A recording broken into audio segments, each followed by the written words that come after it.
بخار دادن روی برای جلد خودتان بسیار زیاد فایده داره.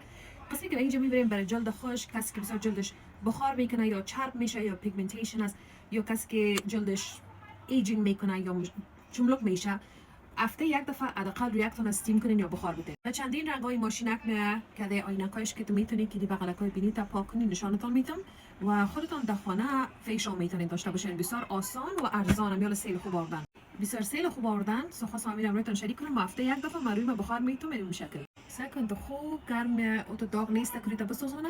خب مقبول استیم میکنه و پورز تا واس میکنه که پاک کنید. اینام عینکایش هست که روی خوب نرم شوه.